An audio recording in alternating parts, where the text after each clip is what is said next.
Oppervlak. Oppervlak word soms ook area genoem, en dit is die hoeveelheid plek wat 'n figuur beslaan. Ons meet dit in vierkante eenhede. Die eenhede kan enige lengte eenheid wees, soos millimeter, sentimeter, meter en kilometer. Ons vermenigvuldig nie net die getalle nie, maar ook die meeteenheid met homself. Lengte in meter mal breedte in meter. Meter mal meter is meter kwadraat. Alle oppervlakte se antwoorde se meeteenhede moet in kwadraatvorm staan. Dit is die klein 2 aan die bokant van die meeteenheid. Dit is 2 dimensies, 2 meeteenhede word gemaal. Maak seker voordat jy jou maalsom doen dat jou meeteenhede dieselfde is. Jy kan weer die werk oor lengte hersien dat jy mooi weet hoe om die verskillende eenhede om te skakel. Jy kan nie meter en sentimeter met mekaar vermenigvuldig nie. Maak seker dis dieselfde. Nou gaan ek vir julle wys wat die formule is wat jy gebruik om die oppervlakte van 'n reghoek uit te werk. Oppervlakte beteken hoeveel vierkante eenhede 'n figuur beslaan. In hierdie voorbeeld stel elke blokkie 'n vierkante millimeter voor. Die reghoek se lengte is 4 blokkies, so 4 millimeter lank. Die breedte is 8 blokkies of 8 millimeter lank. In graad 5 het jy geleer om die blokkies te tel. Daar is 32 blokkies. Ons weet die antwoord moet 32 vierkante millimeter wees. Maar hoe gaan ons dit uitwerk? Daar is 4 blokkies in elke kolom en daar is 8 rye.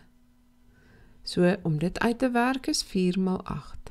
Die lengte is 4 mm en ons maal dit met die breedte van 8 mm. Dit gee vir ons 32 mm kwadraat of 32 vierkante millimeter. Kom ons skryf nou die formule uit sonder om getalle neer te skryf. Die oppervlakte van 'n reghoek is gelyk aan die lengte maal die breedte. En die vierkant, hoeveel plek beslaan hierdie vierkant? In hierdie voorbeeld stel een blokkie 'n vierkante sentimeter voor. Die vierkant is 4 blokkies lank en 4 blokkies breed. 4 cm mal 4 cm is 16 cm kwadraat of 16 vierkante sentimeter. As ons dit nou oorskryf in 'n formule sonder om waardes te gebruik.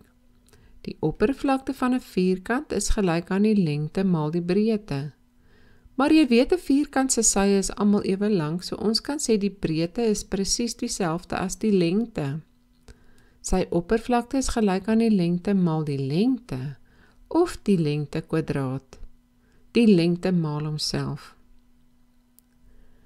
Bereken die oppervlakte van hierdie reghoek. Hier het ons 'n reghoek en hulle gee vir ons die sye 8 cm en 11 cm. Wat is die formule vir oppervlakte van 'n reghoek nou weer? Lengte maal breedte. Jy sien die lengte is 8 cm maal die breedte van 11 cm. Die antwoord 88 vierkante centimeter. Bereken die oppervlakte van hierdie figuur. Hulle gee vir ons 'n figuur met verskillende sylengtes, 6 meter, 6 meter, 10 meter en 4 meter. Hoe gaan ons dit nou uitwerk? Watse 2D-vorms kan ons hier identifiseer? Dis reg, 'n vierkant en 'n reghoek. 'n Vierkant se sye is mos almal ewe lank en ons breek die figuur op in 2 gedeeltes, 'n vierkant en 'n reghoek, sodat ons die berekeninge maklik kan doen. So nou moet ons die oppervlakte van die vierkant, hierdie deel, plus die oppervlakte van die reghoek, hierdie gedeelte, uitwerk. Die oppervlakte van die vierkant is 6 meter mal 6 meter en plus die oppervlakte van die reghoek is 10 meter mal 4 meter. 6 mal 6 meter is 36 meter kwadraat plus 10 meter mal 4 meter is 40 meter kwadraat. 36 meter kwadraat plus 40 meter kwadraat is 76 meter kwadraat. Onthou om altyd jou eenheid te gee en onthou om altyd die antwoord in 'n vierkante eenheid te skryf.